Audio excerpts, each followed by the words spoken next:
One person out of everybody seated here killed your father. Here's the question nobody asks at a Mafia wedding. What do you do when keeping the peace means betraying the dead? Ruby Williams Seo faced this choice every morning when she woke up beside a man she barely knew. Her husband, Seo Joon-Hyuk, heir to one of Korea's most powerful crime families. Their marriage ended a brutal war between the Seo family and Ruby's own Williams family. Hundreds of lives saved. Decades of bloodshed stopped. All because an Afro-Korean woman agreed to marry a man who looked at her like she was a beautiful problem he couldn't solve. But Ruby had her own problem. She was almost certain someone in the Seo family had ordered her father's murder 5 years ago. She had evidence hidden in her childhood bedroom. She had questions that her own family refused to answer. And she had a choice that got harder every day. Honor the peace treaty that saved hundreds of lives, or seek justice for the one man who'd raised her to believe truth mattered more than survival. Her uncle told her to let it go. Her husband told her to trust the family. Her father's ghost told her nothing, because dead men don't speak. So Ruby had to decide. Was she Ruby Williams, daughter of a murdered man seeking justice? Or was she Ruby Seo, wife of a crime lord, keeper of a fragile peace? Because in her world, she couldn't be both. This is a story about the price of peace, the weight of truth, and what happens when a woman raised between two worlds refuses to choose a side. Subscribe if you're ready for a story where every answer costs something, and silence might be the most dangerous choice of all. The wedding had been beautiful in the way funerals are beautiful, expensive, formal, and full of people pretending not to hate each other. Ruby had walked down the aisle in a custom gown that cost more than her father's annual salary had been, past rows of men and women who'd spent the last decade trying to kill each other's families. The Williams family sat on the left, her mother's people with their mix of Korean and international faces, her father's friends and associates from the African diaspora community in Seoul. The Seo family sat on the right, traditional Korean power incarnate, wealthy and dangerous, and watching her with expressions that ranged from curiosity to barely concealed contempt. And at the altar stood Seo Joon-Hyuk, 28 years old, devastatingly handsome, and looking at her like she was a chess piece he hadn't decided how to use yet. That was 3 weeks ago. 3 weeks of living in the Seo family compound, a sprawling estate in Gangnam that felt more like a fortress than a home. 3 weeks of sleeping in the same bed as a man who touched her with clinical politeness when anyone was watching and kept a careful foot of space between them when they were alone. 3 weeks of smiling at family dinners while both sides pretended this marriage was anything other than a business transaction written in blood. Ruby stood at the window of their bedroom. Her bedroom now, she supposed, though it still felt like sleeping in a museum, and watched the sun rise over Seoul. The city stretched out below, millions of people waking up to ordinary problems. Jobs and bills and traffic. Simple things. She envied them. You're awake early.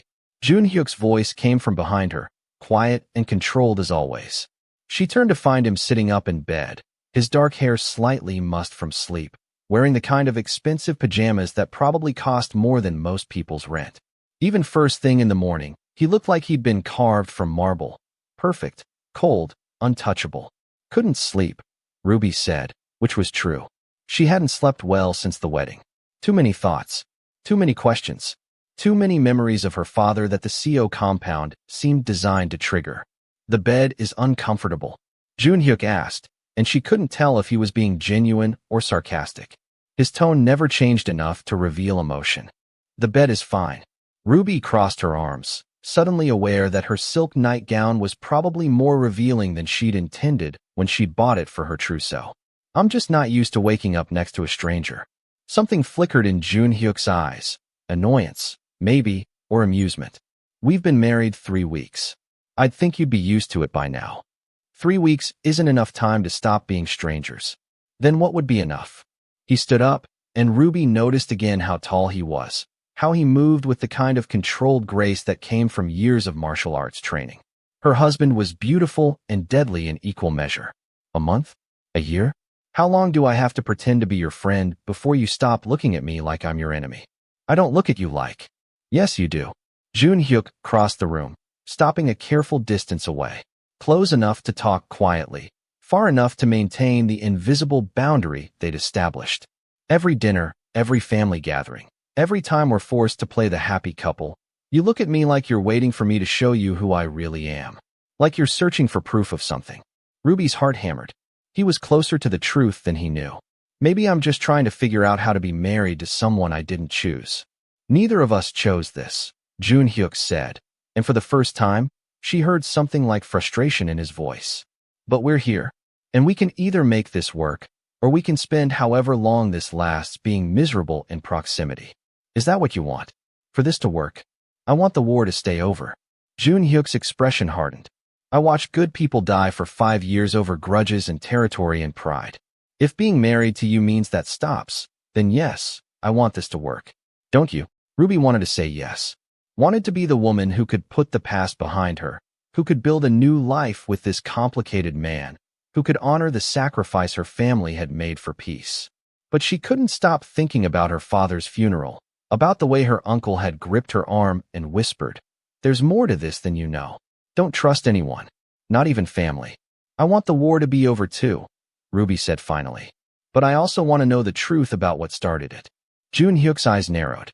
The war started because your family and mine disagreed about territory in Itaewon. Everyone knows that. And my father? Your father was caught in crossfire during a raid 5 years ago. It was tragic, but it was war. Joon-Hyuk's tone was careful, practiced. Ruby, you can't bring him back by dwelling on how he died. I'm not trying to bring him back. I'm trying to understand why he had to die at all. Because war is ugly and random, and my father's death wasn't random. The words escaped before Ruby could stop them. She watched Joon-Hyuk's expression shift from confusion to something harder, more dangerous. What are you saying? Ruby took a breath. She'd already said too much. Might as well finish. I'm saying that my father wasn't just caught in crossfire. Someone wanted him dead specifically, and someone made sure it looked like an accident. The silence that followed was suffocating. Joon-Hyuk stared at her with those dark, unreadable eyes, and Ruby couldn't tell if he was shocked or calculating or about to call his family's enforcers to deal with her. "Where did you hear that?" he asked finally, his voice deadly quiet. "It doesn't matter where It matters." Joon-Hyuk stepped closer, breaking the invisible boundary. "Ruby, if you're going around making accusations about murders and conspiracies, it matters very much where you heard it. Because those kinds of questions get people killed. Are you threatening me? I'm trying to protect you."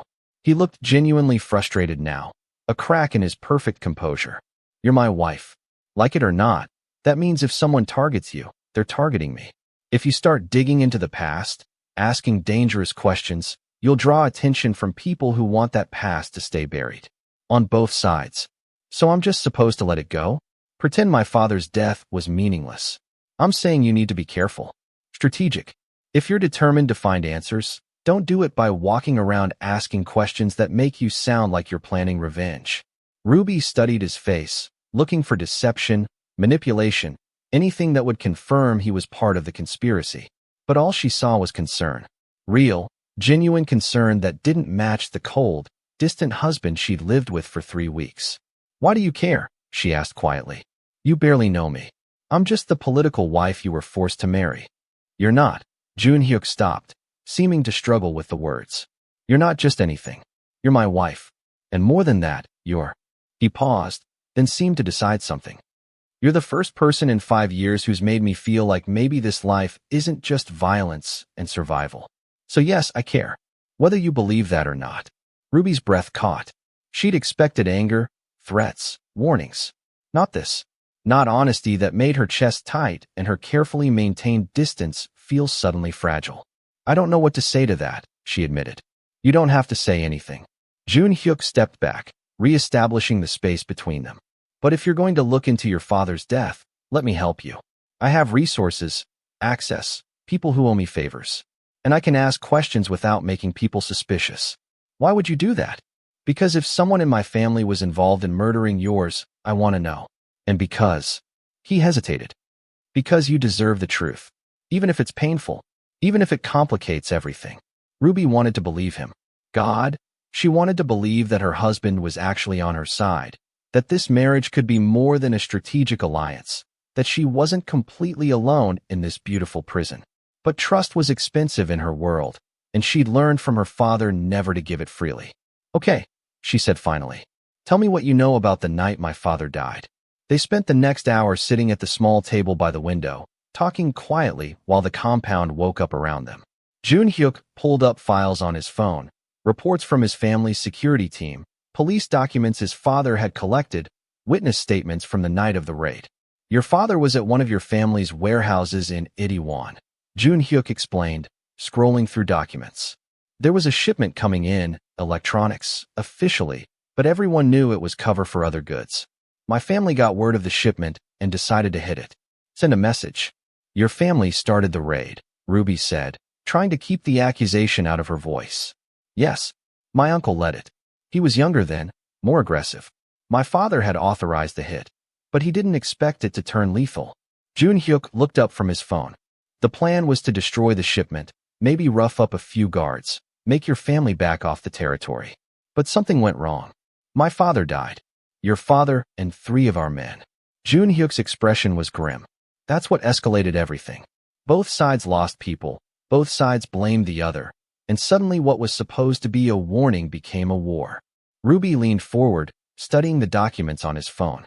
Her father's death certificate. Police photos she'd never seen before. Witness statements that all told slightly different versions of the same event. Wait, she said, pointing to one statement.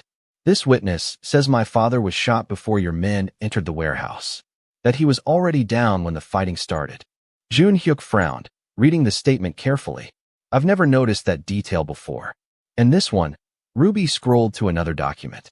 This witness says my father was arguing with someone inside the warehouse before the raid. Someone from our own family. They looked at each other, the implication hanging between them.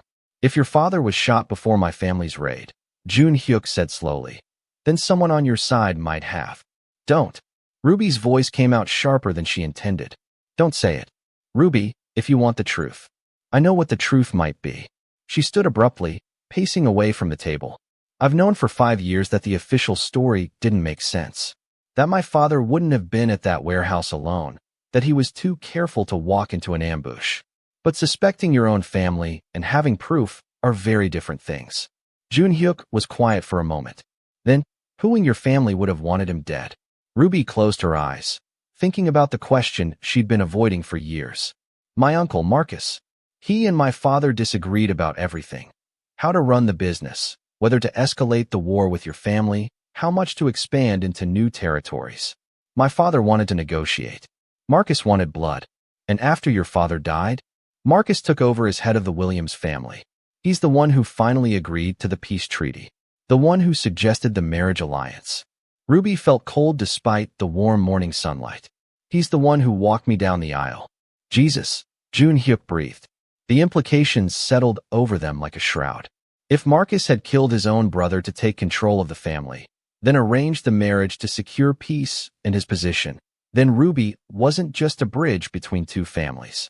She was a cover-up, living proof that everyone had moved on from the past.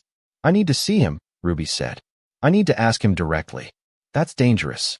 More dangerous than living with uncertainty? Yes. Joon-Hyuk stood and crossed to her. Ruby, if your uncle killed your father to take power, he's not going to confess just because you ask nicely. He'll either deny it, or worse. Or worse what? Kill me too. Ruby laughed bitterly. I'm his niece, his brother's daughter, and I'm the symbol of peace between our families. Killing me would restart the war. Unless he made it look like my family did it. Joon-Hyuk's voice was grim. Then he'd get revenge, consolidated power, and an excuse to go back to war. All in one move. Ruby hadn't thought of that. The realization made her stomach drop. So what do I do? Just pretend I don't know? No, but we're smart about it. We investigate quietly, gather evidence, and when we have proof, real, undeniable proof, then we decide what to do with it. We. Joon-Hyuk's expression was serious. You're my wife. Your problems are my problems. And if someone in your family murdered mine, he paused. I want justice too. For your father and for the war his death started.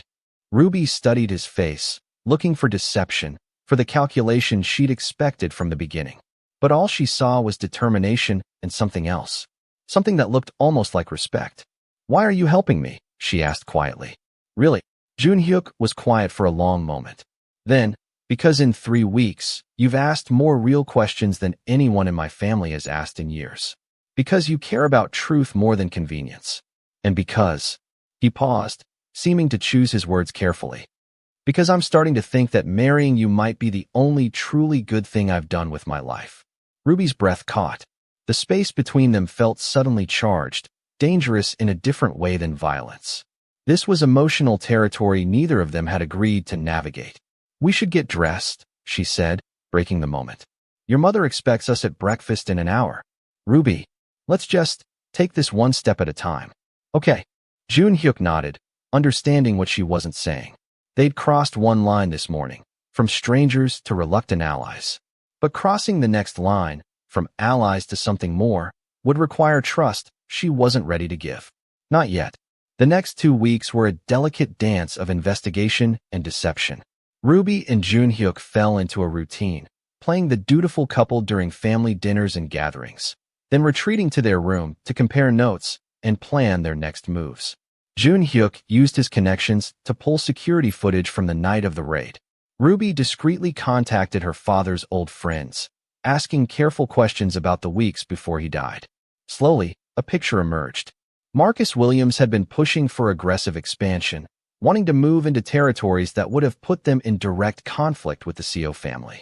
Ruby's father, David Williams, had opposed him, arguing for negotiation and peace. The disagreement had become bitter, public, undermining Marcus's authority. And then David was dead, Marcus was in charge, and the war escalated to its bloodiest phase. "There's something else," Joon-Hyuk said one night, 5 weeks into their marriage. They were in bed, both reading on their tablets, their nightly routine of maintaining the pretense of distance while actually working together. "I found a financial record from my father's files. A payment to one of your family's enforcers, dated 3 days before your father's death." Ruby's heart stopped. "Your father paid someone in my family?" "Not my father. My uncle. The one who led the raid." Joon-Hyuk turned his tablet to show her. "It's buried in general expenses, disguised as payment for information. But the amount, 200 million won, that's execution money. That's what you pay someone to kill." "Your uncle and mine," Ruby whispered. "They worked together. It looks that way. Marcus wanted power, my uncle wanted war, and your father was in the way of both goals." Joon-Hyuk's jaw tightened. "They used the raid as cover. Paid someone to shoot your father before our men got there. Then let the chaos make it look like crossfire." Ruby felt like she was falling. For 5 years, she'd blamed the CO family for her father's death. Hated them, mourned him, let that grief shape every decision. And now she was learning that her own uncle, her father's brother, had been the architect of his murder. "I'm going to be sick," she said, pushing away the tablet. Joon-Hyuk was beside her instantly, his hand on her back, solid and steadying. "Breathe. Just breathe. My uncle killed my father." Ruby's voice broke. "He killed his own brother and then used me to consolidate the peace. I'm not a bride. I'm a prop. A pretty symbol to make everyone think the past is settled." "You're more than that," Joon-Hyuk said firmly. "You're the person who refused to let the past stay buried. Who asked questions no one else would ask. Your father would be proud of you. My father is dead because his brother wanted power." Ruby felt tears burning behind her eyes. "And my mother married me off to your family without knowing. Or maybe she did know. God, maybe everyone knew except me. We don't know who knew what yet." "But Ruby," Joon-Hyuk turned her to face him, his hands on her shoulders. "We have evidence now. Real evidence. We can prove what they did. We can get justice for your father. And then what? We expose them and restart the war? Watch more people die because 2 men wanted power 5 years ago. Or we expose them and show both families what the cost of that power was. Maybe that's how we keep the peace. Not by burying the truth, but by facing it." Ruby looked at her husband, because that's what he was now, not just in name, but in reality. Somewhere in the past 5 weeks, CO Joon-Hyuk had become her partner, her ally, maybe even her friend. The cold, distant man she'd married was still there, but underneath was someone who cared about justice, who helped her investigate even when it implicated his own family, who held her when she fell apart. "I'm scared," she admitted. "I know. If we do this, if we expose them, everything changes. Both families will fracture. The peace might break. People might die. Yes. But if we don't, we're living a lie. And my father's murder goes unpunished. Yes. Ruby took a shaky breath. What would you do if it were your father? Joon-Hyuk was quiet for a long moment.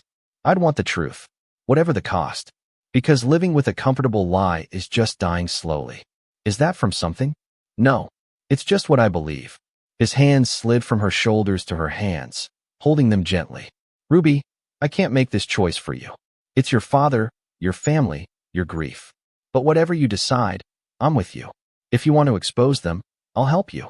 If you want to bury it and move on, I'll support that too. You'd really let me walk away from this? After everything we've found, it's not about what I'd let you do. It's about what you can live with. Joon-Hyuk's expression was impossibly gentle. I've watched you carry this weight for 5 weeks. I don't want to add to it by making you feel like you have to choose revenge over peace. Ruby looked at their joined hands, her brown skin against his pale, and thought about her father, about how he'd raised her to value truth, to stand up for what was right even when it was hard, to never let fear stop her from speaking. He'd died because he'd tried to choose peace over war, negotiation over violence. If she buried the truth of his death to maintain peace, would that honor him or betray him? I need to talk to my uncle, she said finally. Face to face. I need to give him a chance to explain before we expose anything. Ruby, I know it's dangerous, but I need to look him in the eye and hear him say it. Otherwise, I'll always wonder if we got it wrong. Joon-Hyuk studied her face, then nodded. Okay, but I'm coming with you. And we do this in public, somewhere he can't make a scene. The family dinner tomorrow night. Both families will be there. He can't hurt me in front of everyone. Agreed. And Ruby, Joon-Hyuk squeezed her hands. Whatever happens tomorrow, you don't face it alone. Not anymore. Ruby felt something break open in her chest, the last wall she'd been keeping between them. She'd spent 5 weeks maintaining careful distance, treating this marriage as a strategic necessity. But somewhere along the way, Joon-Hyuk had stopped being the enemy and become the person she trusted most in the world. She leaned forward and kissed him. Not the polite, performative kisses they'd shared at the wedding and family gatherings. A real kiss, full of weeks of tension and growing trust, and the terrifying relief of finally not being alone. Joon-Hyuk froze for half a second, then kissed her back with an intensity that took her breath away. His hands moved to her face, cradling it gently, and Ruby felt 5 weeks of walls and distance and careful control dissolve between them. When they finally broke apart, both breathing hard, Joon-Hyuk rested his forehead against hers. I should have done that weeks ago, he murmured. Why didn't you? Because I didn't want you to think I was just using you, that the marriage was just about. He trailed off. About what? About how I've been falling for you since the day you walked down that aisle and looked at me like you were deciding whether I was worth marrying. Joon-Hyuk smiled slightly. You've been driving me crazy, Ruby Williams CO. Every dinner where you smiled at my relatives while clearly plotting their downfall. Every night lying next to you trying to respect your space when all I wanted was this. Ruby laughed despite everything. You could have said something. So could you. I was busy trying to solve a murder. Fair point. Joon-Hyuk kissed her again, softer this time. Tomorrow, we confront your uncle. We get the truth. And then we decide together what to do with it. Agreed. Agreed. They spent the rest of the night not sleeping, not investigating, just holding each other and talking about everything except the confrontation tomorrow. It felt like stolen time, a brief window of peace before everything changed. Because tomorrow, Ruby was going to face the man who'd murdered her father. And whatever happened next would either destroy the fragile peace between their families or transform it into something real. The family dinner the next night was held at a neutral restaurant. Expensive, private, with security from both families posted discreetly throughout. The CO and Williams families mingled with the careful politeness of people who'd spent years trying to kill each other and weren't quite sure how to be civilized yet. Ruby sat beside Joon-Hyuk at the main table, her uncle Marcus directly across from them. He was in his 50s now, with graying hair and her father's eyes, a similarity that made Ruby's stomach turn. How many times had she looked at her uncle and seen her father's ghost, never knowing that Marcus was the reason her father was dead? Ruby, you look beautiful tonight, Marcus said, smiling warmly. Marriage agrees with you. Thank you, uncle. Ruby kept her voice steady. I wanted to talk to you about something. About my father. The temperature at the table seemed to drop 10 degrees. Joon-Hyuk's hand found hers under the table, squeezing gently. Marcus's smile didn't waver, but something hardened behind his eyes. Your father? Ruby, we've talked about this. David's death was tragic, but I know you killed him. Ruby's voice was quiet but clear. Around them, conversation stopped. Family members turned to stare. I know you paid COJ1 to shoot him before the raid. I have the financial records, the witness statements, everything. Marcus's face went pale, then red. Across the table, Joon-Hyuk's uncle, COJ1, stood abruptly, his hand moving toward his jacket. Sit down, uncle, Joon-Hyuk said coldly, his other hand on his own concealed weapon. Let's hear what they have to say. This is ridiculous, Marcus blustered. Ruby, you're being manipulated by the CO family. They're trying to turn you against your own blood. Don't. Ruby's voice cut through his denials. I've seen the evidence. The payment you made to J1. The security footage showing my father entering the warehouse alive. Then J1 going in alone before your raid. The witness statements that were buried. I know, uncle. I know what you did. The restaurant had gone completely silent. Ruby could feel every eye on her. Both families, the security teams, servers frozen in mid-step. Marcus's expression finally shifted from denial to something colder. And what do you plan to do with this supposed evidence? Start the war again? Destroy the peace you were supposed to represent? I plan to tell the truth, Ruby said. About what you did. About what J1 did.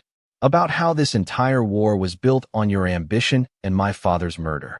You'll destroy everything, Marcus said, and for the first time, Ruby heard fear in his voice. The Williams family will fracture. The CO family will fracture. People will die, Ruby. Innocent people. Is that what your father would have wanted? My father would have wanted justice. Even if it was expensive. Your father was weak. Marcus's mask finally cracked completely. He wanted to negotiate with the COs, give up territory, run the family like a legitimate business. He was going to destroy everything our father built. So you murdered him. I saved the family. And then I ended the war he was too cowardly to win. Marcus leaned forward. Yes, Ruby. I killed your father. J1 pulled the trigger, but I gave the order. And I'd do it again, because David's death bought us 5 years of war that weakened the COs enough that we could negotiate real peace from a position of strength. Ruby heard her mother gasp somewhere behind her. Heard Joon-Hyuk's father curse in Korean. The entire restaurant had heard Marcus's confession, and there was no taking it back. And the marriage? Ruby asked, her voice surprisingly steady despite the tears running down her face. Was that part of the plan too? The marriage was expedient. You're David's daughter, a symbol of what we lost. Marrying you to the COs proved we were serious about peace. That we'd forgiven the past. Marcus smiled bitterly. I didn't expect you to actually investigate. You were supposed to be a good girl and accept the narrative. I'm my father's daughter, Ruby said. Did you really think I'd just let it go? Before Marcus could answer, Joon-Hyuk's father, Chairman CO, stood at the head of the table. He was in his 60s, with gray hair and the kind of presence that commanded attention without effort. Marcus Williams, Chairman CO said coldly. You confessed to murdering David Williams and framing our family for it. You conspired with my brother to start a war that cost hundreds of lives. And you used this marriage, this peace, as a cover for your crimes.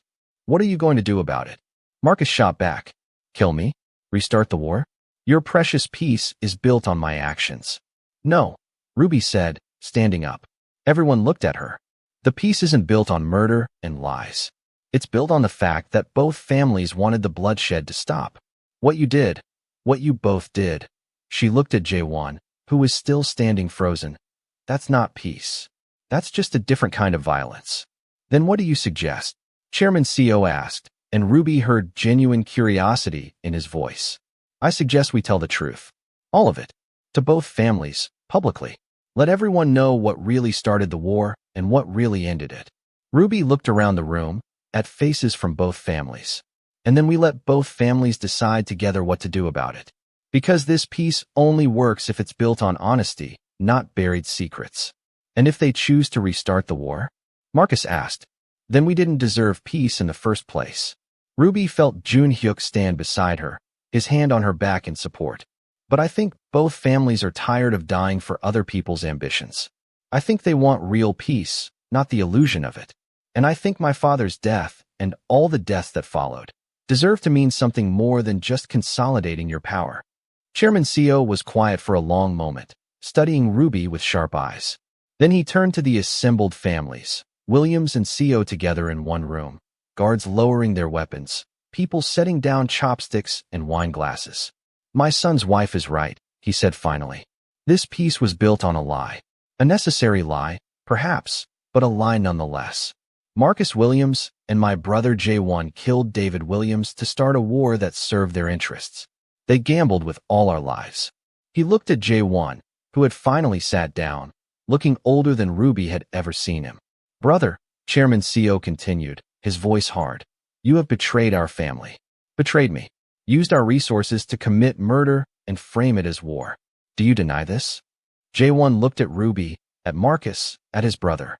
Then he lowered his head. No, I don't deny it. Marcus came to me with a plan. Kill David. Make it look like crossfire. Use the chaos to escalate. I agreed because I wanted war. I thought the Seo family had grown soft under your leadership. And now we have peace. Real peace, even if it started from blood. Jae-won's voice was hollow. I don't regret the war, but I regret that it cost so many good people their lives. Not good enough, Ruby said. Both men looked at her in surprise. You're sorry people died, but not sorry you started it? That's not remorse. That's just regret that you got caught. What do you want, girl? Jae-won asked harshly. My head. Will executing me bring your father back? No, but it might prevent the next father from being murdered by his own family. Ruby looked at Chairman Seo. I want both of them tried. Publicly. By a council from both families together. Let everyone know what happened, and let justice be decided by the people who suffered through the war they started. You want to put me on trial? Marcus laughed bitterly. Ruby, I'm the head of the Williams family. Not anymore. The voice came from Ruby's mother, standing near the back of the restaurant. She was in her 50s, elegant and composed even now. She walked forward until she stood beside Ruby. Marcus, you murdered my husband. Your own brother. You used our daughter as a political prop. And you confessed to it in front of witnesses from both families. Ji-hi. I am still a Williams, Ruby's mother continued, her voice like ice. And by the old laws, if the head of the family commits murder against family, leadership passes to the next direct descendant. That would be Ruby. She's married into the Seo family, which makes her uniquely positioned to lead the Williams family in genuine partnership with the Seos. Ruby's mother looked at her daughter. If she wants it. Ruby felt the weight of every eye in the room. This wasn't what she'd expected. She'd wanted justice for her father, yes, but leading the Williams family? Binding the two families together not just through marriage but through shared leadership? She looked at Joon-Hyuk, who was watching her with an expression she couldn't quite read. What do you think? She asked him quietly.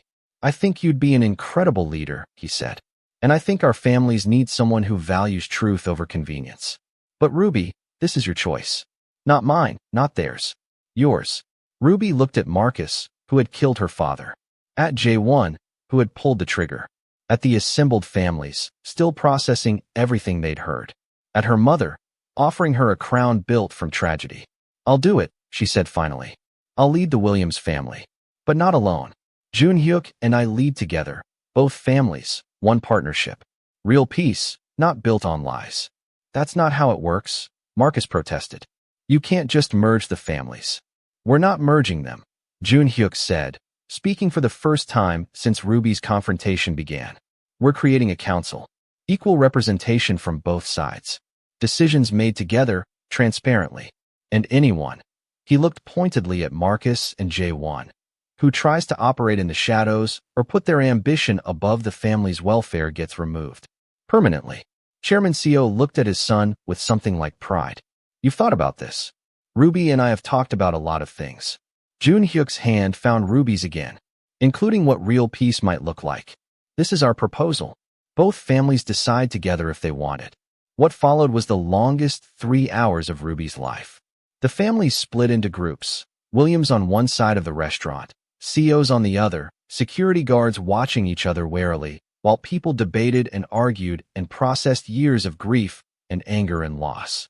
Ruby sat with Joon-Hyuk in a quiet corner, exhausted and wrung out, while their fate was decided by people who had barely known their names a year ago. Did we just completely destroy the peace or save it? She asked. I have no idea, Joon-Hyuk admitted. But I'm proud of you. You chose truth even when silence would have been safer. My father would have done the same. Yes, he would have. Joon-Hyuk pulled her close, and Ruby let herself lean against him, drawing strength from his presence. Whatever they decide, we face it together. Agreed. Agreed. The verdict came just before midnight. Chairman Seo and Ruby's mother approached their table together, their faces unreadable. The families have decided, Chairman Seo said. Marcus Williams and Seo Jae-won will stand trial before a joint council. Their assets will be frozen, their authority stripped. If found guilty, and the evidence seems overwhelming, they'll serve life sentences in a private facility where they can't cause further harm to either family. And the leadership? Ruby asked, her heart pounding. Both families have agreed to try your proposal, Ruby's mother said. A joint council with equal representation. You and Joon-Hyuk as co-chairs, since your marriage already symbolizes unity between our families. It's unprecedented, probably insane, and might not work. But they're willing to try, Chairman Seo finished. Because both families are tired of dying for old grudges. And because you two prove that truth and peace don't have to be enemies. Ruby felt tears burning behind her eyes. Relief, grief, exhaustion, hope all mixed together. Thank you. Don't thank us yet, her mother said gently. You've just taken on an enormous responsibility. Leading one family is hard enough. Leading two that have been trying to kill each other for a decade? That's going to test you in ways you can't imagine. She won't be doing it alone, Joon-Hyuk said firmly. Ruby's mother smiled, the first real smile Ruby had seen from her since her father's funeral. No, she won't. Take care of my daughter, Seo Joon-Hyuk. She's all I have left of David. I will, Joon-Hyuk promised. I swear it. 3 months later, Ruby stood at the window of what had become their shared office, a neutral space where the joint council met to govern both families. The war between the Seo and Williams families had officially ended not with her marriage, but with the truth about how it started. Marcus and Jae-won were serving life sentences, their confessions used as evidence of what ambition without accountability could create. The joint council was still finding its footing, still learning how to make decisions together, still working through years of grief and mistrust. But they were trying. And that, Ruby had learned, was what real peace looked like. Not the absence of conflict, but the daily choice to work through it together. You're thinking too hard again, Joon-Hyuk said, wrapping his arms around her from behind. I can tell because you get this line right here. He kissed the space between her eyebrows. I'm thinking about my father, Ruby admitted. About whether he'd be proud of what we've built. He would be. Joon-Hyuk rested his chin on her shoulder. You honored him by refusing to accept the lie. And you honored his values by choosing truth over comfort. We chose truth, Ruby corrected. I couldn't have done any of this without you. We're a good team. We're more than a team. Ruby turned in his arms to face him. We're partners. In every way that matters. I love you, Ruby Williams Seo. Joon-Hyuk said it like he'd been waiting to say it for months. Which, knowing him, he probably had been. I love you too, Ruby said and kissed him. Even though you're still terrible at showing emotion in front of your family. I'm working on it. I know. And I'm very proud. They stood together at the window, looking out at Seoul stretching below them. A city where two families that had spent years destroying each other were learning to build something new. It wasn't perfect. It wasn't easy. But it was real. And for Ruby, who'd spent 5 years searching for truth in a world built on lies, real was enough. If you were Ruby, would you expose the truth if it meant risking another war? Or would you let the dead stay silent? Let me know in the comments. And subscribe for more stories where every choice has a cost.